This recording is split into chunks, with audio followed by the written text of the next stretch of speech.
Bonjour à tous et bienvenue dans ce 5e épisode de Tout de suite.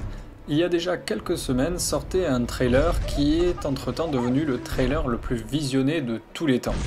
Vous savez certainement de quoi je veux parler, il s'agit du premier aperçu de Star Wars 7, appelé Star Wars le réveil de la force. Et si les avis sont globalement positifs, il y a aussi un paquet de trolls qui ne se sont pas privés de dénigrer chaque plan de ce petit trailer, pas plus long que 2 minutes. Cet événement est un excellent moyen de revenir rapidement sur la saga Star Wars, puis de voir vraiment ce que l'on est en droit d'attendre de ce nouvel épisode qui fait déjà tant débat. Le phénomène Star Wars a débuté à la sortie de l'épisode 4 en 1977. Alors que la plupart des films étaient centrés sur le réalisme et que la science-fiction était très académique et au final peu divertissante, la sortie de Star Wars a fait l'effet d'une bombe. Le succès de ce film est devenu vite un phénomène mondial à la fois inattendu, aucun studio ne croyait au film de George Lucas, qu'on ne présente plus, que dévastateur. Star Wars a révolutionné la manière de fonctionner hollywoodienne, en prenant en compte le facteur produits dérivés par exemple.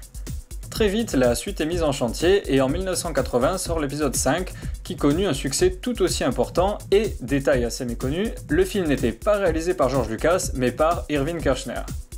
Enfin, en 1983 sort l'épisode 6 qui clôture la première trilogie Star Wars. Cet épisode n'est pas non plus réalisé par Lucas mais par Richard Marquand. En 1999 sort le premier film qui va vraiment créer la polémique autour de Star Wars, l'épisode 1 sous-titré La menace fantôme.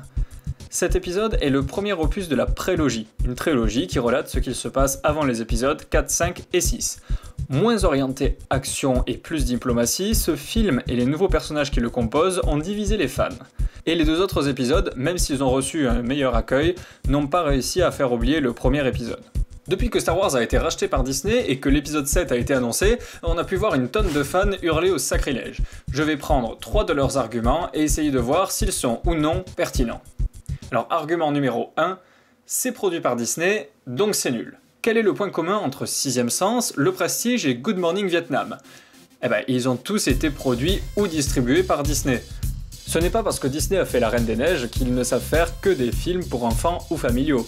On peut compter sur eux pour respecter leur licence, puisqu'ils produisent aussi les films Marvel.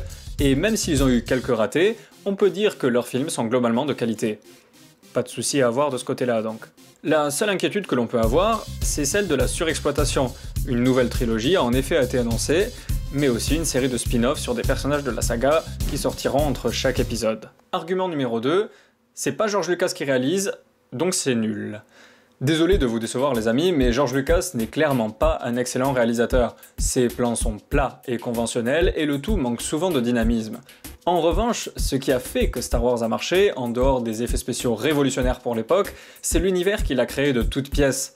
George Lucas est un excellent conteur, il sait inventer des personnages originaux et il a su instaurer une intrigue qui s'étend sur 6 films sans jamais qu'elle ne perde de son intérêt ou qu'elle devienne confuse.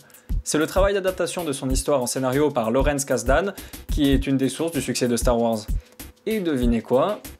Dans Star Wars 7, on assistera à une histoire de George Lucas, adaptée en scénario par Lawrence Kasdan. Et en plus, le réalisateur, c'est J.J. Abrams, et il a pas dénaturé Star Trek, l'autre monument de la science-fiction. Argument numéro 3, dans le trailer, il y a un sabre laser avec une garde et un droïde qui roule, donc c'est nul. Sans rire, c'est vraiment un argument ça ? L'univers de Star Wars est vaste, le nombre d'espèces et de droïdes différents est tout simplement incalculable, pour la simple et bonne raison que l'histoire se déroule dans une galaxie lointaine, très lointaine, et que forcément tout est possible. Un droïde qui roule, pourquoi pas, un sabre laser avec une garde, très bien, tant que c'est bien exploité dans le film, et que c'est pas juste là pour le design. Et tout ça nous ramène au sujet de la suite. Un 7e épisode doit forcément introduire de nouveaux éléments pour se renouveler. C'est même bon signe, cela prouve la bonne volonté des acteurs de ce projet. Gueuler pour une image de Han Solo arrivant en Vespa en écoutant du dubstep sur son iPod, ça, ce serait logique. Gueuler pour un nouveau sabre et un nouveau droïde, c'est un peu limite, hein. Donc pour conclure, je peux comprendre qu'un nouvel épisode de Star Wars inquiète. Je suis le premier à avoir énormément d'attentes sur cet épisode 7. C'est quand même Star Wars qui m'a donné envie de faire du cinéma. Mais quand je vois le trailer du nouveau film, je suis extrêmement rassuré. L'univers semble respecté, on nous présente de nouveaux personnages et on peut sentir un énorme respect pour la licence. En plus, J.J. Abrams fait partie des réalisateurs qui me font de plus en plus vibrer. Pour ça et pour toutes les raisons précédentes, je crois en Star Wars le réveil de la Force. Et s'il est possible que le film déçoive, on pourra dire que pourtant, tous les ingrédients du succès des précédents opus étaient encore une fois réunis. Parfois, tout simplement, la mayonnaise ne prend pas. C'est ça aussi, la magie du cinéma.